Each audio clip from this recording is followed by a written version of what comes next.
ಓಂ ಶಾಂತಿ. ಇಂದಿನ ದಿನಾಂಕ 30/12/2023. ಮಧುರ ಮಕ್ಕಳೇ, ಶುಭ ಕಾರ್ಯದಲ್ಲಿ ತಡ ಮಾಡಬಾರದು. ತಮ್ಮ ಸಹೋದರ ಸಹೋದರಿಯರನ್ನು ಮೋಸ ಹೋಗುವುದರಿಂದ ರಕ್ಷಿಸಬೇಕು. ಜ್ಞಾನದ ಧ್ವನಿ ಮಾಡಿ ತಮ್ಮ ಸಮಾನರನ್ನಾಗಿ ಮಾಡಬೇಕಾಗಿದೆ. ಪ್ರಶ್ನೆ: ಯಾವ ಮಾತಿನ ಅನರ್ಥವಾಗುವುದರಿಂದ ಭಾರತವು ಕವಡೆಯ ಸಮಾನವಾಗಿ ಬಿಟ್ಟಿದೆ? ಉತ್ತರ: ಯಾರು ಗೀತೆಯ ಸ್ವಾಮಿಯನ್ನು ಮರೆತಿರುವುದೇ ಎಲ್ಲದಕ್ಕಿಂತ ದೊಡ್ಡ ಅನರ್ಥವಾಗಿದೆ. ಗೀತಾ ಜ್ಞಾನದಿಂದ ಜನ್ಮ ಪಡೆಯುವಂತಹ ಮಗನಿಗೆ ಸ್ವಾಮಿ ಎಂದು ಹೇಳಲಾಗಿದೆ. ಈ ಒಂದು ಅನರ್ಥದ ಕಾರಣ ಎಲ್ಲರೂ ತಂದೆಯಿಂದ ವಿಮುಖರಾಗಿದ್ದಾರೆ. ಭಾರತವು ಕವಡೆಯ ಸಮಾನವಾಗಿ ಬಿಟ್ಟಿದೆ. ಈಗ ನೀವು ಮಕ್ಕಳು ತಂದೆಯ ಸನ್ಮುಖದಲ್ಲಿ ಸತ್ಯ ಗೀತಾ ಜ್ಞಾನವನ್ನು ಕೇಳುತ್ತಿದ್ದೀರಿ. ಯಾವ ಗೀತಾ ಜ್ಞಾನದಿಂದಲೇ ದೇವಿ ದೇವತಾ ಧರ್ಮವು ಸ್ಥಾಪನೆಯಾಗುತ್ತದೆ. ನೀವು ಶ್ರೀಕೃಷ್ಣನ ಸಮಾನರಾಗುತ್ತೀರಿ. ಗೀತೆ: ಯಾರು ಈ ಎಲ್ಲ ಆಟವನ್ನು ರಚಿಸಿದರು? ಓಂ ಶಾಂತಿ. ನಮಗೆ ಸ್ವರ್ಗದಲ್ಲಿ ಬಹಳ ಅಪರಂಪಾರ ಸುಖವಿತ್ತು ಎಂದು ಬ್ರಾಹ್ಮಣ ಕುಲಭೂಷಣ ಮಕ್ಕಳು ತಿಳಿದುಕೊಂಡಿದ್ದೀರಿ. ನಾವು ಬಹಳ ಖುಷಿಯಿಂದ ಇದ್ದೆವು. ನಾವು ಜೀವಾತ್ಮರು ಸ್ವರ್ಗದಲ್ಲಿ ಬಹಳ ಮಸ್ತಿಯಲ್ಲಿದ್ದೆವು. ಮತ್ತೆ ಏನಾಯಿತೋ? ಬಣ್ಣ ರೂಪದ ಮಾಯೆಯು ಬಂದು ಹಾಳು ಮಾಡಿತು. ವಿಕಾರಗಳ ಕಾರಣದಿಂದಲೇ ಇದನ್ನು ನರಕವೆಂದು ಹೇಳಲಾಗುತ್ತದೆ. ಎಲ್ಲವೂ ನರಕವಾಗಿದೆ. ಈಗ ಯಾವ ಭ್ರಮರಿಯ ಉದಾಹರಣೆಯನ್ನು ಕೊಡಲಾಗುತ್ತದೆ? ಭ್ರಮರಿ ಹಾಗೂ ಬ್ರಾಹ್ಮಣಿ ಇಬ್ಬರ ಕೆಲಸವೂ ಒಂದೇ ಆಗಿದೆ. ಭ್ರಮರಿಯ ಉದಾಹರಣೆಯು ನಿಮ್ಮ ಮೇಲೆ ಇದೆ. ಭ್ರಮರಿಯು ಕೀಟಗಳನ್ನು ತೆಗೆದುಕೊಂಡು ಹೋಗುತ್ತದೆ. ಒಂದು ಮನೆಯನ್ನು ಮಾಡಿ ಅದರಲ್ಲಿ ಕೀಟವನ್ನು ಇಡುತ್ತದೆ. ಇದು ಸಹ ನರಕವಾಗಿದೆ. ಇಲ್ಲಿ ಎಲ್ಲರೂ ಕೀಟಗಳಾಗಿದ್ದಾರೆ. ಆದರೆ ಎಲ್ಲ ಕೀಟಗಳು ದೇವಿ ದೇವತಾ ಧರ್ಮದವರಲ್ಲ. ಯಾವುದೇ ಧರ್ಮದವರಾಗಲಿ ಎಲ್ಲರೂ ಸಹ ನರಕವಾಸಿ ಕೀಟಗಳಾಗಿದ್ದಾರೆ. ಈಗ ದೇವಿ ದೇವತಾ ಧರ್ಮದ ಕೀಟಗಳು ಯಾರಾಗಿದ್ದಾರೆ? ಇದು ಹೇಗೆ ತಿಳಿಯಲು ಸಾಧ್ಯ? ಇವರು ಬ್ರಹ್ಮವಂಶಿ ಬ್ರಾಹ್ಮಣಿಯರು. ಯಾರು ಕುಳಿತು ಭೂ ಭೂ ಮಾಡುತ್ತಾರೆ, ಯಾರು ದೇವತಾ ಧರ್ಮದವರಿರುತ್ತಾರೆಯೋ ಅವರೇ ಉಳಿಯಲು ಸಾಧ್ಯ. ಯಾರು ಇಲ್ಲವೋ ಅವರು ಉಳಿಯಲು ಸಾಧ್ಯವಿಲ್ಲ. ಏಕೆಂದರೆ ಎಲ್ಲರೂ ನರಕವಾಸಿಗಳಾಗಿದ್ದಾರೆ. ಸನ್ಯಾಸಿಗಳು ಹೇಳುತ್ತಾರೆ, ನರಕದ ಸುಖ ಕಾಗವಿಷ್ಟ ಸಮಾನವಾದದ್ದಾಗಿದೆ. ಅವರಿಗೆ ಸ್ವರ್ಗದಲ್ಲಿ ಅಪಾರವಾದ ಸುಖವಿರುತ್ತದೆ ಎಂಬುದು ತಿಳಿದಿಲ್ಲ. ಇಲ್ಲಿಯಾದರೂ 5% ಸುಖ ಮತ್ತು 95% ದುಃಖವಿರುತ್ತದೆ. ಇದನ್ನು ಯಾರೂ ಸ್ವರ್ಗವೆಂದು ಹೇಳಲು ಸಾಧ್ಯವಿಲ್ಲ. ಸ್ವರ್ಗದಲ್ಲಂತೂ ದುಃಖದ ಹೆಸರೇ ಇರುವುದಿಲ್ಲ. ಇಲ್ಲಿ ಅನೇಕ ಶಾಸ್ತ್ರಗಳು ಅನೇಕ ಧರ್ಮ ಅಥವಾ ಅನೇಕ ಮತಗಳಾಗಿ ಬಿಟ್ಟಿವೆ. ಸ್ವರ್ಗದಲ್ಲಂತೂ ಒಂದೇ ಅದ್ವೈತ್ಯ ದೇವತಾ ಮತವಿರುತ್ತದೆ, ಒಂದೇ ಧರ್ಮವಿರುತ್ತದೆ. ನೀವು ಬ್ರಾಹ್ಮಣಿಯರು ಭೂ ಭೂ ಜ್ಞಾನದ ಧ್ವನಿ ಮಾಡುತ್ತೀರಿ. ಈ ಧರ್ಮದವರಾಗಿದ್ದರೆ ಅವರು ನಿಂತು ಬಿಡುತ್ತಾರೆ. ಅನೇಕ ಪ್ರಕಾರದವರಿದ್ದಾರೆ. ಕೆಲವರು ಪ್ರಕೃತಿಯನ್ನು ಒಪ್ಪುತ್ತಾರೆ, ಕೆಲವರು ವಿಜ್ಞಾನವನ್ನು, ಕೆಲವರು ಈ ಸೃಷ್ಟಿಯು ಕಲ್ಪನೆ ಮಾತ್ರವಾಗಿದೆ ಎಂದು ಹೇಳುತ್ತಾರೆ. ಈ ರೀತಿಯ ಮಾತುಗಳು ಇಲ್ಲಿಯೇ ನಡೆಯುತ್ತವೆ, ಸತ್ಯಯುಗದಲ್ಲಿ ನಡೆಯುವುದಿಲ್ಲ. ಬೇಹದ್ದಿನ ತಂದೆಯು ಪ್ರಜಾಪಿತ ಬ್ರಹ್ಮರವರ ಮುಖ ಕಮಲದಿಂದ ತನ್ನ ಮಕ್ಕಳಿಗೆ ಕುಳಿತು ತಿಳಿಸಿಕೊಡುತ್ತಾರೆ. ನೀವು ನನ್ನ ಬಳಿ ಇದ್ದೀರಿ, ಈಗ ನನ್ನ ಬಳಿ ಬರಬೇಕಾಗಿದೆ. ಇದರಲ್ಲಿ ಶಾಸ್ತ್ರಗಳ ಮಾತುಗಳು ಬರುವುದಿಲ್ಲ. ಕ್ರೈಸ್ತ ಮತ್ತು ಬುದ್ಧ ಬರುತ್ತಾರೆ, ಅವರೂ ಸಹ ಬಂದು ತಿಳಿಸುತ್ತಾರೆ. ಆ ಸಮಯದಲ್ಲಿ ಶಾಸ್ತ್ರಗಳ ಪ್ರಶ್ನೆಯೂ ಬರಲು ಸಾಧ್ಯವಿಲ್ಲ. ಕ್ರಿಸ್ತನು ಬೈಬಲ್ ಅನ್ನು ಓದುತ್ತಿದ್ದನೇನು? ಬೈಬಲ್ ಪ್ರಶ್ನೆಯೇ ಬರುವುದಿಲ್ಲ. ತಂದೆಯು ತಿಳಿಸುತ್ತಾರೆ, ಮಕ್ಕಳೇ, ನೀವು ತಮ್ಮ ಸ್ಥಿತಿಯನ್ನು ನೋಡಿಕೊಳ್ಳಿ. ಮಾಯಾ ರಾವಣನು ನಿಮಗೆ ಎಂತಹ ಪರಿಸ್ಥಿತಿಯನ್ನು ತಂದಿದ್ದಾನೆ. ನಾವು ಆಸುರಿ ರಾವಣನ ಸಂಪ್ರದಾಯದವರು ಎಂದು ಸಹ ತಿಳಿಯುತ್ತಾರೆ. ರಾವಣನನ್ನು ಸುಡುತ್ತಾರೆ, ಆದರೆ ಅವನು ಸುಟ್ಟು ಹೋಗುವುದೇ ಇಲ್ಲ. ರಾವಣನನ್ನು ಸುಡುವುದು ಯಾವಾಗ ಕೊನೆಯಾಗುತ್ತದೆ, ಇದು ಮನುಷ್ಯರಿಗೆ ತಿಳಿದಿಲ್ಲ. ನೀವು ಈಶ್ವರೀಯ ದೈವಿ ಸಂಪ್ರದಾಯದವರಾಗಿದ್ದೀರಿ. ನೀವು ನನ್ನ ಮಕ್ಕಳಾಗಿದ್ದೀರಿ. ನೀವು ಮಕ್ಕಳಿಗೆ ಮತ್ತೆ ರಾಜಯೋಗವನ್ನು ಕಲಿಸಿಕೊಡಲು ನಾನು ಬಂದಿದ್ದೇನೆ. ಅನೇಕ ಧರ್ಮಗಳಿವೆ, ಅದರಿಂದ ತೆಗೆಯುವುದರಲ್ಲಿ ಎಷ್ಟೊಂದು ಪರಿಶ್ರಮವಾಗುತ್ತದೆ. ಗೀತೆಯೂ ಸಹ ಎಲ್ಲಿಂದ ಬಂದಿತೋ, ಆದಿ ಸನಾತನ ಧರ್ಮದ ಲಕ್ಷಣಗಳು ಎಲ್ಲಿ ಹುಟ್ಟಿಕೊಂಡವು, ಯಾವುದನ್ನು ಋಷಿಮುನಿಗಳು ಕುಳಿತು ಮಾಡಿದರು, ಅದನ್ನು ಇದುವರೆಗೂ ಕೇಳುತ್ತಾ ಬಂದಿದ್ದಾರೆ. ವೇದಗಳನ್ನು ಯಾರು ನುಡಿಸಿದರು? ವೇದಗಳ ತಂದೆ ಯಾರು? ಗೀತೆಯ ಭಗವಂತ ನಾನಾಗಿದ್ದೇನೆ ಎಂದು ತಂದೆಯು ತಿಳಿಸುತ್ತಾರೆ. ಗೀತಾ ಮಾತೆಯನ್ನು ಶಿವ ತಂದೆಯು ರಚಿಸಿದರು. ಅದರಿಂದ ಕೃಷ್ಣನ ಜನ್ಮವಾಯಿತು. ಅವನ ಜೊತೆ ರಾಧೆ ಮುಂತಾದವರು ಬರುತ್ತಾರೆ. ಎಲ್ಲರಿಗೂ ಮೊದಲು ಬ್ರಾಹ್ಮಣರು ಬರುತ್ತಾರೆ. ನಮಗೆ ಅತಿ ಪ್ರೀತಿ ಪಾತ್ರರಾದವರು ತಂದೆಯಾಗಿದ್ದಾರೆ ಎಂದು ನಿಶ್ಚಯವಿದೆ. ಅವರಿಗೆ ಎಲ್ಲರೂ ಓ ಪರಂಪಿತ ಪರಮಾತ್ಮನೇ ದಯೆ ತೋರಿಸಿ ಎಂದು ಹೇಳುತ್ತಾರೆ. ಭಕ್ತರು ಹೇಗೆ ದುಃಖದಿಂದ ಬಿಡಿಸಿಕೊಳ್ಳುವುದು ಎಂದು ಕೂಗುತ್ತಾರೆ. ಒಂದು ವೇಳೆ ಭಗವಂತನು ಸರ್ವವ್ಯಾಪಿಯಾಗಿದ್ದರೆ ಮತ್ತೆ ಕರೆಯುವ ಮಾತಿರುವುದಿಲ್ಲ. ಗೀತೆಯ ಮಾತು ಮುಖ್ಯವಾದದ್ದಾಗಿದೆ. ಎಷ್ಟೊಂದು ಯಜ್ಞಗಳನ್ನು ರಚಿಸುತ್ತಾರೆ. ಈಗ ನೀವು ಇಂತಹ ಪಾಂಪ್ಲೆಟ್ಗಳನ್ನು ಮುದ್ರಣ ಮಾಡಿಸಿ. ಈಗ ಎಷ್ಟೊಂದು ಅನರ್ಥವಾಗಿದೆ. ಎಲ್ಲೆಲ್ಲಿ ನೋಡಿದರೂ ಗೀತೆಯನ್ನು ಬರೆಯುತ್ತಾರೆ. ಗೀತೆಯನ್ನು ಯಾರು ರಚಿಸಿದರು, ಯಾರು ಉಚ್ಚರಿಸಿದರು, ಯಾವಾಗ ನುಡಿಸಿದರು, ಯಾರು ಮಾಡಿದರು, ಇದೇನೂ ಸಹ ತಿಳಿದಿಲ್ಲ. ಶ್ರೀಕೃಷ್ಣನದ್ದು ಸಹ ಯಥಾರ್ಥ ಪರಿಚಯವಿಲ್ಲ ಅಷ್ಟೇ. ಎಲ್ಲಿ ನೋಡಿದರೂ ಕೃಷ್ಣನೇ ಕೃಷ್ಣನಿದ್ದಾನೆ ಎಂದು ಹೇಳುತ್ತಾರೆ. ರಾಧೆಯ ಭಕ್ತರು ಎಲ್ಲಿ ನೋಡಿದರಲ್ಲಿ ರಾಧೆಯೇ ರಾಧೆ ಇದ್ದಾಳೆಂದು ಹೇಳುತ್ತಾರೆ. ಒಬ್ಬ ನಿರಾಕಾರ ಪರಮಾತ್ಮನಿದ್ದಾರೆಂದು ಹೇಳುವುದಂತೂ ಸರಿಯಾಗಿದೆ. ಎಲ್ಲರಿಗೂ ಏಕೆ ಸರ್ವವ್ಯಾಪಿಯನ್ನಾಗಿ ಮಾಡಿದ್ದಾರೆ? ಗಣೇಶನಿಗೂ ಸಹ ಸರ್ವವ್ಯಾಪಿ ಎಂದು ಹೇಳಿಬಿಡುತ್ತಾರೆ. ಒಂದೇ ಮಥುರಾ ನಗರದಲ್ಲಿ ಕೆಲವರು ಶ್ರೀಕೃಷ್ಣ ಸರ್ವವ್ಯಾಪಿ ಎಂದು, ಕೆಲವರು ರಾಧೆಯು ಸರ್ವವ್ಯಾಪಿ ಎಂದು ಹೇಳಿಬಿಡುತ್ತಾರೆ. ಎಷ್ಟೊಂದು ಗೊಂದಲವಾಗಿದೆ. ಒಂದು ಮತವು ಇನ್ನೊಂದರ ಜೊತೆ ಹೋಲುವುದಿಲ್ಲ. ಒಂದೇ ಮನೆಯಲ್ಲಿ ತಂದೆಯ ಗುರು ಬೇರೆ ಇರುತ್ತಾರೆ, ಮಗನ ಗುರು ಬೇರೆ ಇರುತ್ತಾರೆ. ವಾಸ್ತವದಲ್ಲಿ ವಾನಪ್ರಸ್ಥ ಸ್ಥಿತಿಯಲ್ಲಿದ್ದಾಗ ಗುರುಗಳನ್ನು ಮಾಡಿಕೊಳ್ಳುತ್ತಾರೆ. ತಂದೆಯು ತಿಳಿಸುತ್ತಾರೆ, ಇವರ ವಾನಪ್ರಸ್ಥ ಸ್ಥಿತಿಯಲ್ಲಿ ನಾನು ಬರುತ್ತೇನೆ. ಪ್ರಪಂಚದಲ್ಲಿ ಯಾರು ಎಲ್ಲರಿಗಿಂತ ದೊಡ್ಡ ಗುರುವಾಗಿರುತ್ತಾರೆಯೋ ಅವರಿಗೆ ಹೆಚ್ಚು ನಶೆ ಇರುತ್ತದೆ. ಆದಿದೇವನಿಗೆ ಮಹಾವೀರನೆಂದು ಹೆಸರನ್ನು ಕೊಡಲಾಗಿದೆ. ಹನುಮಂತನಿಗೂ ಮಹಾವೀರನೆಂದು ಹೇಳುತ್ತಾರೆ. ಆದರೆ ಮಹಾವೀರರು ನೀವು ಶಕ್ತಿಯರಾಗಿದ್ದೀರಿ. ದಿಲ್ವಾಡ ಮಂದಿರದಲ್ಲಿ ಶಕ್ತಿಯರಿಗೆ ಸಿಂಹದ ಮೇಲೆ ಸವಾರಿಯನ್ನು ಮಾಡುವ ರೀತಿ ತೋರಿಸಲಾಗಿದೆ ಮತ್ತು ಪಾಂಡವರನ್ನು ಆನೆಯ ಮೇಲೆ ತೋರಿಸುತ್ತಾರೆ. ಮಂದಿರವು ಬಹಳ ಯುಕ್ತಿಯಿಂದ ಮಾಡಲ್ಪಟ್ಟಿದೆ. ನಿಮ್ಮದೇ ನೆನಪಾರ್ಥವಾಗಿದೆ. ನಿಮ್ಮ ಚಿತ್ರವನ್ನು ಕೊಡಲು ನೀವು ಆ ಸಮಯದಲ್ಲಿ ಇರುವುದೇ ಇಲ್ಲ. ಮಂದಿರಗಳು ದ್ವಾಪರದಿಂದ ಕಟ್ಟಲ್ಪಡಲಾಗಿದೆ. ಆಗ ನಿಮ್ಮ ಚಿತ್ರಗಳು ಎಲ್ಲಿಂದ ಬರುತ್ತವೆ? ಸರ್ವೀಸ್ ಅನ್ನು ನೀವು ಈಗ ಮಾಡುತ್ತಿದ್ದೀರಿ. ಮಾತೆಲ್ಲವೂ ಈಗಿನದ್ದಾಗಿದೆ. ಅವರು ನಂತರ ಶಾಸ್ತ್ರಗಳನ್ನು ಮಾಡಿದರು. ಒಂದು ವೇಳೆ ನಾವು ಗೀತೆಯ ಹೆಸರನ್ನು ತೆಗೆದುಕೊಳ್ಳಲಿಲ್ಲವೆಂದರೆ ಇದು ಯಾವುದೋ ಹೊಸ ಧರ್ಮವಾಗಿದೆ ಎಂದು ಮನುಷ್ಯರು ತಿಳಿಯುತ್ತಾರೆ. ಎಷ್ಟೊಂದು ಪರಿಶ್ರಮವಿದೆ.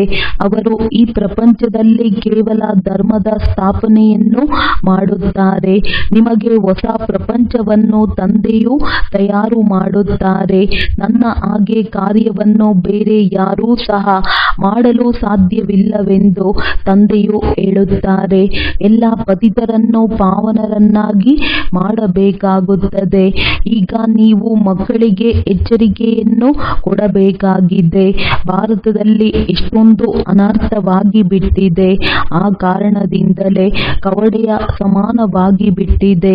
ತಂದೆಯು ಗೀತಾ ಮಾತೆಯ ಮೂಲಕ ಕೃಷ್ಣನಿಗೆ ಜನ್ಮವನ್ನು ಕೊಟ್ಟರೂ ಅವರು ಮತ್ತೆ ಕೃಷ್ಣನನ್ನೇ ಗೀತೆಯ ಸ್ವಾಮಿಯನ್ನಾಗಿ ಮಾಡಿಬಿಟ್ಟಿದ್ದಾರೆ. ಗೀತೆಯ ಸ್ವಾಮಿಯಂತೂ ಶಿವನಾಗಿದ್ದಾರೆ. ಅವರು ಗೀತೆಯಿಂದ ಕೃಷ್ಣನಿಗೆ ಜನ್ಮವನ್ನು ಕೊಟ್ಟರು. ನೀವು ಎಲ್ಲರೂ ಸಂಜಯರಾಗಿದ್ದೀರಿ. ತಿಳಿಸುವವರು ಒಬ್ಬ ಶಿವ ತಂದೆಯಾಗಿದ್ದಾರೆ. ಪ್ರಾಚೀನ ದೇವಿ ದೇವತಾ ಧರ್ಮವನ್ನು ರಚನೆ ಮಾಡುವವರು ಯಾರು? ಇದೆಲ್ಲವನ್ನು ಬರೆಯುವುದರಲ್ಲಿ ಬುದ್ಧಿವಂತಿಕೆ ಬೇಕಾಗಿದೆ. ಗೀತೆಯಿಂದ ನಾವು ಜನ್ಮವನ್ನು ಪಡೆಯುತ್ತಿದ್ದೇವೆ. ಮೊಮ್ಮ ರಾಧೆ ಮತ್ತು ಇವರು ಬ್ರಹ್ಮ ಶ್ರೀಕೃಷ್ಣನಾಗುತ್ತಾರೆ ಅಂದಾಗ ಇದು ಗುಪ್ತ ಮಾತಾಯಿತಲ್ಲವೇ? ಬ್ರಾಹ್ಮಣರ ಜನ್ಮವನ್ನು ಯಾರೂ ತಿಳಿದುಕೊಳ್ಳಲು ಸಾಧ್ಯವಿಲ್ಲ. ಕೃಷ್ಣ ಮತ್ತು ಪರಮಾತ್ಮನ ಮಾತಾಗಿದೆ. ಬ್ರಹ್ಮ, ಕೃಷ್ಣ ಮತ್ತು ಶಿವ ತಂದೆ, ಇವೆಲ್ಲ ಮಾತುಗಳು ಗುಹ್ಯವಾಗಿದೆ. ಇವೆಲ್ಲ ಮಾತುಗಳನ್ನು ತಿಳಿದುಕೊಳ್ಳುವರು ಬಹಳ ಬುದ್ಧಿವಂತರಾಗಿರಬೇಕು. ಯಾರ ಯೋಗವು ಪೂರ್ಣ ಜೋಡಿಸಲ್ಪಟ್ಟಿರುತ್ತದೆಯೋ ಅವರ ಬುದ್ಧಿಯು ಶ್ರೇಷ್ಠವಾಗುತ್ತಾ ಹೋಗುತ್ತದೆ. ಅಲೆಯುವಂತವರ ಬುದ್ಧಿಯಲ್ಲಿ ಇದು ಉಳಿಯುವುದಕ್ಕೆ ಸಾಧ್ಯವಿಲ್ಲ. ತಂದೆಯು ನೀವು ಮಕ್ಕಳಿಗೆ ಎಷ್ಟೊಂದು ಶ್ರೇಷ್ಠ ಜ್ಞಾನವನ್ನು ಕೊಡುತ್ತಿದ್ದಾರೆ. ವಿದ್ಯಾರ್ಥಿಗಳು ತಮ್ಮ ಬುದ್ಧಿಯನ್ನು ನಡೆಸುತ್ತಾರಲ್ಲವೇ ಅಂದಾಗ ನೀವು ಕುಳಿತು ಬರೆಯಬೇಕು. ಶುಭ ಕಾರ್ಯದಲ್ಲಿ ತಡ ಮಾಡಬಾರದು. ನಾವು ಸಾಗರನ ಮಕ್ಕಳು ತಮ್ಮ ಸಹೋದರ ಸಹೋದರಿಯರನ್ನು ಉಳಿಸಬೇಕು. ಬಡಪಾಯಿಗಳು ಪೆಟ್ಟು ತಿನ್ನುತ್ತಿರುತ್ತಾರೆ. ಬೀಕೆಗಳು ಇಷ್ಟೊಂದು ಹೇಳುತ್ತಿದ್ದಾರೆಂದಾಗ ಇದರಲ್ಲಿ ಏನೋ ಇದೆಯೆಂದು ಅನ್ಯರು ಹೇಳುತ್ತಾರೆ. ಲಕ್ಷಾಂತರ ಪಾಂಪ್ಲೆಟ್ಗಳನ್ನು ಮುದ್ರಣ ಮಾಡಿಸಿ ಗೀತಾ ಪಾಠಶಾಲೆಗಳಲ್ಲಿ ಹಂಚಿರಿ. ಭಾರತವು ಅವಿನಾಶಿ ಖಂಡ ಮತ್ತು ಸರ್ವೋತ್ತಮ ತೀರ್ಥವಾಗಿದೆ. ಯಾವ ತಂದೆಯು ಎಲ್ಲರಿಗೂ ಸದ್ಗತಿಯನ್ನು ಕೊಡುತ್ತಾರೆಯೋ ಅವರ ತೀರ್ಥ ಸ್ಥಾನವನ್ನು ಕಾಣದಂತೆ ಮಾಡಿದ್ದಾರೆ. ಅಂದಾಗ ಅವರ ಹೆಸರನ್ನು ಪ್ರಸಿದ್ಧ ಮಾಡಬೇಕಾಗಿದೆ. ಹೂಗಳನ್ನು ಹಾಕಿಸಿಕೊಳ್ಳಲು ಯೋಗ್ಯರಾದವರು ಒಬ್ಬರೇ ಶಿವ ತಂದೆಯಾಗಿದ್ದಾರೆ. ಬಾಕಿ ಎಲ್ಲವೂ ವ್ಯರ್ಥವಾಗಿದೆ. ಗೀತಾ ಪಾಠಶಾಲೆಗಳಂತೂ ಬಹಳಷ್ಟಿವೆ. ನೀವು ವೇಷವನ್ನು ಬದಲಾಯಿಸಿಕೊಂಡು ಅಲ್ಲಿಗೆ ಹೋಗಿ ನಂತರ ಬಲೆ ಇವರು ಬೀಕೆಗಳೆಂದು ತಿಳಿದುಕೊಳ್ಳಲಿ. ಇಂತಹ ಪ್ರಶ್ನೆಗಳನ್ನು ಬೇರೆ ಯಾರೂ ಕೇಳಲು ಸಾಧ್ಯವಿಲ್ಲ. ಒಳ್ಳೆಯದು. ಶಿವ ತಂದೆಯು ಬ್ರಹ್ಮರವರ ತನುವಿನಲ್ಲಿ ಕುಳಿತು ಇವೆಲ್ಲ ಮಾತುಗಳನ್ನು ಹೇಳುತ್ತಾರೆಂದು ನೀವು ತಿಳಿದುಕೊಂಡಿದ್ದೀರಿ. ಯಾವ ತಂದೆಯು ಸ್ವರ್ಗದ ಮಾಲೀಕರನ್ನಾಗಿ ಮಾಡುತ್ತಾರೆ ಅವರು ಈಗ ಬಂದಿದ್ದಾರೆ. ಎಲ್ಲಿಯವರೆಗೂ ಬ್ರಾಹ್ಮಣರಾಗುವುದಿಲ್ಲವೋ ಅಲ್ಲಿಯವರೆಗೆ ದೇವತೆಗಳಾಗಲು ಸಾಧ್ಯವಿಲ್ಲ. ಬ್ರಾಹ್ಮಣ ಕುಲವು ದೇವತೆಗಳಿಗಿಂತಲೂ ಶ್ರೇಷ್ಠವಾಗಿದೆ. ಎಲ್ಲರ ಆತ್ಮವು ಪಾವನವಾಗುತ್ತಾ ಇದೆ. ನೀವು ಮತ್ತೆ ಹೊಸ ಪ್ರಪಂಚದಲ್ಲಿ ಪುನರ್ಜನ್ಮವನ್ನು ತೆಗೆದುಕೊಳ್ಳುತ್ತೀರಿ. ಒಳ್ಳೆಯದು. ರಾತ್ರಿ ಕ್ಲಾಸ್ 12:1:69. ನೀವು ಮಕ್ಕಳು ಒಬ್ಬ ತಂದೆಯ ನೆನಪಿನಲ್ಲಿ ಕುಳಿತಿದ್ದೀರಿ. ಒಬ್ಬರ ನೆನಪಿನಲ್ಲಿರುವುದಕ್ಕೆ ಅವ್ಯಭಿಚಾರಿ ನೆನಪೆಂದು ಹೇಳಲಾಗುತ್ತದೆ. ಒಂದು ವೇಳೆ ಇಲ್ಲಿ ಕುಳಿತಿದ್ದರೂ ಸಹ ಅನ್ಯರ ನೆನಪು ಬರುತ್ತದೆ ಎಂದರೆ ವ್ಯಭಿಚಾರಿ ನೆನಪೆಂದು ಹೇಳಲಾಗುತ್ತದೆ. ತಿನ್ನುವುದು, ಕುಡಿಯುವುದು, ಇರುವುದು ಒಂದು ಮನೆಯಲ್ಲಿ, ನೆನಪು ಮಾಡುವುದು ಬೇರೆಯವರನ್ನು ಅಂದಾಗ ಇದು ಮೋಸ ಮಾಡಿದಂತಾಯಿತಲ್ಲವೇ? ಎಲ್ಲಿಯವರೆಗೆ ಭಕ್ತಿಯನ್ನು ಸಹ ಒಬ್ಬ ಶಿವ ತಂದೆಗೆ ಮಾಡುತ್ತಾರೆ ಅಲ್ಲಿಯವರೆಗೆ ಅವ್ಯಭಿಚಾರಿ ಭಕ್ತಿಯಾಗಿದ್ದು ಮತ್ತೆ ಅನ್ಯರನ್ನು ನೆನಪು ಮಾಡುವುದರಿಂದ ಭಕ್ತಿಯು ವ್ಯಭಿಚಾರಿಯಾಗುತ್ತದೆ. ಈಗ ನೀವು ಮಕ್ಕಳಿಗೆ ಜ್ಞಾನ ಸಿಕ್ಕಿದೆ. ಒಬ್ಬ ತಂದೆಯು ಎಷ್ಟೊಂದು ಅದ್ಭುತವಾದ ಕಾರ್ಯವನ್ನು ಮಾಡುತ್ತಾರೆ, ನಮ್ಮನ್ನು ವಿಶ್ವದ ಮಾಲೀಕರನ್ನಾಗಿ ಮಾಡುತ್ತಾರೆ. ಅಂದಾಗ ಅವರೊಬ್ಬರನ್ನೇ ನೆನಪು ಮಾಡಬೇಕು. ನನ್ನವರೆಂದರೆ ಒಬ್ಬರೇ. ಶಿವ ತಂದೆಯ ನೆನಪು ಮರೆತು ಹೋಗುತ್ತದೆ ಎಂದು ಮಕ್ಕಳು ಹೇಳುತ್ತಾರೆ. ವಾ ಎಂದು ತಂದೆಯು ಹೇಳುತ್ತಾರೆ. ಭಕ್ತಿ ಮಾರ್ಗದಲ್ಲಿಯೂ ನಾವು ಒಬ್ಬರನ್ನೇ ಭಕ್ತಿ ಮಾಡುತ್ತೇವೆ ಎಂದು ಹೇಳುತ್ತೀರಿ. ಅವರೇ ಪತಿತ ಪಾವನ, ಬೇರೆ ಯಾರನ್ನೂ ಸಹ ಪತಿತ ಪಾವನನೆಂದು ಹೇಳಲು ಸಾಧ್ಯವಿಲ್ಲ. ಒಬ್ಬರಿಗೆ ಹೇಳಲಾಗುತ್ತದೆ ಅಂದಾಗ ಅವರೇ ಶ್ರೇಷ್ಠಾತಿ ಶ್ರೇಷ್ಠ ಆಗಿದ್ದಾರೆ. ಈಗ ಭಕ್ತಿಯ ಮಾತಿಲ್ಲ, ಮಕ್ಕಳಿಗೆ ಜ್ಞಾನವಿದೆ. ಜ್ಞಾನ ಸಾಗರನನ್ನು ನೆನಪು ಮಾಡಬೇಕು. ಭಕ್ತಿ ಮಾರ್ಗದಲ್ಲಿ ಹೇಳುತ್ತಾರೆ, ತಾವು ಬಂದರೆ ನಾವು ನಿಮ್ಮನ್ನೇ ನೆನಪು ಮಾಡುತ್ತೇವೆ ಅಂದಾಗ ಈ ಮಾತನ್ನು ನೆನಪು ಮಾಡಿಕೊಳ್ಳಬೇಕು. ಪ್ರತಿಯೊಬ್ಬರೂ ತಮ್ಮನ್ನು ತಾವೇ ಕೇಳಿಕೊಳ್ಳಿ, ನಾವು ಒಬ್ಬ ತಂದೆಯನ್ನು ನೆನಪು ಮಾಡುತ್ತೇವೆಯೇ ಅಥವಾ ಅನೇಕ ಮಿತ್ರ ಸಂಬಂಧಿಗಳನ್ನು ನೆನಪು ಮಾಡುತ್ತೇನೆಯೇ? ಒಬ್ಬ ತಂದೆಯೊಂದಿಗೆ ಮನಸ್ಸನ್ನಿಡಬೇಕು. ಒಂದು ವೇಳೆ ಮನಸ್ಸನ್ನೇನಾದರೂ ಬೇರೆ ಕಡೆಗೆ ಹೋಯಿತೆಂದರೆ ನೆನಪು ವ್ಯಭಿಚಾರಿಯಾಗಿ ಬಿಡುತ್ತದೆ. ತಂದೆಯು ಹೇಳುತ್ತಾರೆ, ಮಕ್ಕಳೇ, ನನ್ನೊಬ್ಬನನ್ನೇ ನೆನಪು ಮಾಡಿ, ನಂತರ ನಿಮಗೆ ಅಲ್ಲಿ ದೈವಿ ಸಂಬಂಧವೂ ಸಿಗುತ್ತದೆ. ಹೊಸ ಪ್ರಪಂಚದಲ್ಲಿ ಎಲ್ಲವೂ ಹೊಸದೇ ಸಿಗುತ್ತದೆ.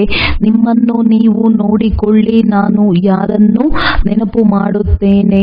ತಂದೆಯು ಹೇಳುತ್ತಾರೆ, ನೀವು ಪಾರಲೌಕಿಕ ತಂದೆಯಾದ ನನ್ನನ್ನು ನೆನಪು ಮಾಡಿ, ನಾನೇ ಪತಿತ ಪಾವನನಾಗಿದ್ದೇನೆ. ಪ್ರಯತ್ನಪಟ್ಟು ಬೇರೆ ಕಡೆಯಿಂದ ಬುದ್ಧಿಯೋಗವನ್ನು ದೂರ ಮಾಡಿ ತಂದೆಯನ್ನು ನೆನಪು ಮಾಡಿ. ಎಷ್ಟು ನೆನಪು ಮಾಡುತ್ತೀರೋ ಅಷ್ಟು ಪಾಪವು ಭಸ್ಮವಾಗುತ್ತದೆ. ನಾವು ಎಷ್ಟು ನೆನಪು ಮಾಡುತ್ತೇವೆಯೋ ಅಷ್ಟು ತಂದೆಯು ನೆನಪು ಮಾಡುತ್ತಾರೆಂದಲ್ಲ. ತಂದೆಯೇನು ತನ್ನಲ್ಲಿರುವಂತಹ ಪಾಪವನ್ನು ತೊಡೆದು ಹಾಕಬೇಕಾಗಿಲ್ಲ. ನೀವು ಪಾವನರಾಗಲು ಇಲ್ಲಿ ಕುಳಿತಿದ್ದೀರಿ. ಶಿವ ತಂದೆಯೂ ಸಹ ಇಲ್ಲಿದ್ದಾರೆ. ಅವರಿಗೆ ತನ್ನದೇ ಆದ ಶರೀರವಿಲ್ಲ. ತಂದೆಯು ಶರೀರವನ್ನು ಲೋನ್ ತೆಗೆದುಕೊಂಡಿದ್ದಾರೆ. ನೀವು ತಂದೆಯ ಜೊತೆ ಪ್ರತಿಜ್ಞೆ ಮಾಡಿದ್ದೀರಿ. ತಂದೆಯೇ ತಾವು ಬಂದಿದ್ದೇ ಆದರೆ ನಾವು ತಮ್ಮವರಾಗಿ ಹೊಸ ಪ್ರಪಂಚದ ಮಾಲೀಕರಾಗುತ್ತೇವೆ ಅಂದಾಗ ನೀವು ಮನಸ್ಸಿನಲ್ಲಿ ಕೇಳಿಕೊಳ್ಳುತ್ತೀರಿ. ಬುದ್ಧಿಯೋಗದ ಜೋಡಣೆಯು ಗಳಿಗೆ ಗಳಿಗೆಗೆ ತಂದೆಯಿಂದ ಕತ್ತರಿಸುತ್ತದೆ ಎಂಬುದಂತೂ ನಿಮಗೆ ತಿಳಿದಿದೆ. ತಂದೆಗೂ ತಿಳಿದಿದೆ. ಬುದ್ಧಿಯೋಗವನ್ನು ಜೋಡಿಸಿ ನೆನಪು ಮಾಡುತ್ತಾರೆ, ಮತ್ತೆ ಬುದ್ಧಿಯೋಗದ ಜೋಡಣೆಯು ಕತ್ತರಿಸುತ್ತದೆ. ಮಕ್ಕಳು ನಂಬರ್ ವಾರ್ ಪುರುಷಾರ್ಥವನ್ನಂತೂ ಮಾಡುತ್ತಾರೆ. ಚೆನ್ನಾಗಿ ನೆನಪಿನಲ್ಲಿದ್ದಿದ್ದೇ ಆದರೆ ರಾಜವಂಶದಲ್ಲಿ ಬರುತ್ತೀರಿ. ತನ್ನನ್ನು ತಾನು ಪರಿಶೀಲನೆ ಮಾಡಿಕೊಳ್ಳುತ್ತಾ ಇರಿ. ಡೈರಿ ಇಡಿ. ಇಡೀ ದಿನದಲ್ಲಿ ತನ್ನ ಬುದ್ಧಿಯು ಎಲ್ಲೆಲ್ಲಿಗೆ ಹೋಗಿತ್ತೋ ನಂತರ ತಂದೆಯು ತಿಳಿಸಿಕೊಡುತ್ತಾರೆ. ಆತ್ಮದಲ್ಲಿ ಮನಸ್ಸು ಬುದ್ಧಿ ಏನಿದೆಯೋ ಅದು ಓಡುತ್ತಿರುತ್ತದೆ. ಈ ರೀತಿ ಓಡುವುದರಿಂದ ನಷ್ಟವಾಗುತ್ತದೆ ಎಂದು ತಂದೆಯು ಹೇಳುತ್ತಾರೆ. ನನ್ನನ್ನು ನೆನಪು ಮಾಡುವುದರಿಂದ ಬಹಳ ಲಾಭವಿದೆ, ಬಾಕಿ ಎಲ್ಲವೂ ನಷ್ಟವೇ ನಷ್ಟವಾಗಿದೆ. ಮುಖ್ಯವಾಗಿ ಒಬ್ಬರನ್ನೇ ನೆನಪು ಮಾಡಬೇಕು. ತನ್ನ ಮೇಲೆ ಎಚ್ಚರ ವಹಿಸಬೇಕು. ಹೆಜ್ಜೆ ಹೆಜ್ಜೆಯಲ್ಲಿಯೂ ಲಾಭವಿದೆ, ನಷ್ಟವೂ ಇದೆ. 84 ಜನ್ಮಗಳು ದೇಹದಾರಿಯನ್ನು ನೆನಪು ಮಾಡಿ ನಷ್ಟವನ್ನು ಹೊಂದಿದ್ದಾಗಿದೆ. ಒಂದೊಂದು ದಿನ ಕಳೆದು 5,000 ವರ್ಷಗಳು ಕಳೆದು ಹೋಯಿತು ಅಂದಾಗ ನಷ್ಟವೇ ಆಯಿತು. ಈಗ ತಂದೆಯ ನೆನಪಿನಲ್ಲಿದ್ದು ಲಾಭವನ್ನು ಪಡೆಯಬೇಕಾಗಿದೆ. ಈ ರೀತಿ ವಿಚಾರ ಸಾಗರ ಮಂಥನ ಮಾಡಿ ಜ್ಞಾನ ರತ್ನಗಳನ್ನು ತೆಗೆಯಬೇಕು. ತಂದೆಯ ನೆನಪಿನಲ್ಲಿ ಏಕಾಗ್ರಚಿತ್ತರಾಗಿರಬೇಕು. ಕೆಲವು ಮಕ್ಕಳಿಗೆ ಕವಡೆಯನ್ನು ಸಂಪಾದಿಸುವುದೇ ಚಿಂತೆ ಇರುತ್ತದೆ. ಮಾಯೆಯು ವ್ಯಾಪಾರದ ವಿಚಾರಗಳನ್ನು ತೆಗೆದುಕೊಂಡು ಬರುತ್ತದೆ. ಶ್ರೀಮಂತರಿಗೆ ಹಲವಾರು ವಿಚಾರಗಳು ಬರುತ್ತವೆ. ಬಾಬಾ ಏನು ಮಾಡುವರು? ತಂದೆಯದು ಎಷ್ಟೊಂದು ಒಳ್ಳೆಯ ವ್ಯಾಪಾರವಿತ್ತು, ಮೋಸ ಹೋಗುವುದರ ಅವಶ್ಯಕತೆಯೇ ಇರಲಿಲ್ಲ. ಯಾರು ವ್ಯಾಪಾರಿ ವ್ಯಾಪಾರಿಗಳು ಬರುತ್ತಿದ್ದರು. ಅವರನ್ನು ನೀವು ವ್ಯಾಪಾರಿಯೋ ಅಥವಾ ಏಜೆಂಟ್ ಆಗಿದ್ದೀರೋ ಎಂದು ಕೇಳುತ್ತಿದ್ದೆನು. ಇತಿಹಾಸ ವ್ಯಾಪಾರವನ್ನು ಮಾಡುತ್ತಿದ್ದರೂ ಬುದ್ಧಿಯೋಗವನ್ನು ತಂದೆಯ ಜೊತೆ ಜೋಡಿಸಬೇಕಾಗಿದೆ. ಈಗ ಕಲಿಯುಗ ಪೂರ್ಣವಾಗಿ ಸತ್ಯಯುಗ ಬರುತ್ತಿದೆ. ಪತಿತರಂತೂ ಸತ್ಯಯುಗದಲ್ಲಿ ಹೋಗುವುದೇ ಇಲ್ಲ. ಎಷ್ಟು ನೆನಪು ಮಾಡುತ್ತೀರೋ ಅಷ್ಟು ಪವಿತ್ರರಾಗುತ್ತೀರಿ. ಪವಿತ್ರತೆಯಿಂದ ಧಾರಣೆಯು ಚೆನ್ನಾಗಿ ಆಗುತ್ತದೆ. ಪತಿತರಂತೂ ನೆನಪು ಮಾಡಲು ಸಾಧ್ಯವಿಲ್ಲ, ಧಾರಣೆಯೂ ಸಹ ಆಗುವುದಿಲ್ಲ. ಕೆಲವರಿಗೆ ಅದೃಷ್ಟದನುಸಾರ ಸಮಯವೂ ಸಿಗುತ್ತದೆ, ಪುರುಷಾರ್ಥವನ್ನು ಮಾಡುತ್ತಾರೆ. ಕೆಲವರಿಗಂತೂ ಸಮಯವೇ ಸಿಗುವುದಿಲ್ಲ, ನೆನಪೂ ಸಹ ಮಾಡುವುದಿಲ್ಲ. ಕಲ್ಪದ ಹಿಂದೆ ಎಷ್ಟು ಪ್ರಯತ್ನ ಪಟ್ಟಿದ್ದರೂ ಅಷ್ಟೇ ಈಗಲೂ ಪ್ರಯತ್ನ ಪಡುತ್ತಾರೆ. ಪ್ರತಿಯೊಬ್ಬರೂ ತನ್ನೊಂದಿಗೆ ಪ್ರಯತ್ನ ಪಡಬೇಕಾಗಿದೆ. ಮೊದಲು ವ್ಯವಹಾರದಲ್ಲಿ ನಷ್ಟವಾದರೆ ಈಶ್ವರನ ಇಚ್ಛೆಯಾಗಿದೆ ಎಂದು ಹೇಳುತ್ತಿದ್ದರು. ಈಗ ಡ್ರಾಮಾ ಎಂದು ಹೇಳುತ್ತಾರೆ. ಕಲ್ಪದ ಹಿಂದೆ ಏನಾಗಿತ್ತೋ ಅದೇ ಆಗುತ್ತದೆ. ಈಗ 4 ಗಂಟೆಗಳು ನೆನಪು ಮಾಡಿದರೆ ಮುಂದಿನ ಕಲ್ಪದಲ್ಲಿ ಹೆಚ್ಚು ಮಾಡುತ್ತೇನೆ ಎಂದಲ್ಲ, ಶಿಕ್ಷಣ ಕೊಡಲಾಗುತ್ತದೆ. ಈಗ ಪುರುಷಾರ್ಥ ಮಾಡಿದರೆ ಕಲ್ಪವೂ ಒಳ್ಳೆಯ ಪುರುಷಾರ್ಥವಿರುತ್ತದೆ. ಅಂದಾಗ ತನ್ನನ್ನು ತಾನು ನೋಡಿಕೊಳ್ಳಿ. ನನ್ನ ಬುದ್ಧಿ ಎಲ್ಲೆಲ್ಲಿ ಹೋಗುತ್ತಿದೆ? ಮಲ್ಲ ಯುದ್ಧದಲ್ಲಿ ಬಹಳ ಎಚ್ಚರ ವಹಿಸುತ್ತಾರೆ. ಒಳ್ಳೆಯದು. ಆತ್ಮೀಯ ಮಕ್ಕಳಿಗೆ ಆತ್ಮೀಯ ಬಾಪ್ದಾದಾರವರ ನೆನಪು, ಪ್ರೀತಿ ಹಾಗೂ ಶುಭರಾತ್ರಿ. ಧಾರಣೆಗಾಗಿ ಮುಖ್ಯ ಸಾರ. ಬುದ್ಧಿವಂತರಾಗಲು ನೆನಪಿನಿಂದ ತಮ್ಮ ಬುದ್ಧಿಯನ್ನು ಪಾರಸವನ್ನಾಗಿ ಮಾಡಿಕೊಳ್ಳಬೇಕು. ಬುದ್ಧಿಯನ್ನು ಅಲ್ಲಿ ಇಲ್ಲಿ ಅಲೆದಾಡಿಸಬಾರದು. ತಂದೆಯು ಏನನ್ನು ಹೇಳುತ್ತಾರೆಯೋ ಅದರ ಬಗ್ಗೆಯೇ ವಿಚಾರ ಮಾಡಬೇಕಾಗಿದೆ. ಭ್ರಮರಿಯಾಗಿ ಜ್ಞಾನ ಧ್ವನಿ ಮಾಡಿ ನರಕವಾಸಿ ಕೀಟಗಳನ್ನು ದೇವಿ ದೇವತೆಯನ್ನಾಗಿ ಮಾಡುವ ಸೇವೆ ಮಾಡಬೇಕಾಗಿದೆ. ಶುಭ ಕಾರ್ಯದಲ್ಲಿ ತಡ ಮಾಡಬಾರದು. ತಮ್ಮ ಸಹೋದರ ಸಹೋದರಿಯರನ್ನು ಉಳಿಸಬೇಕು.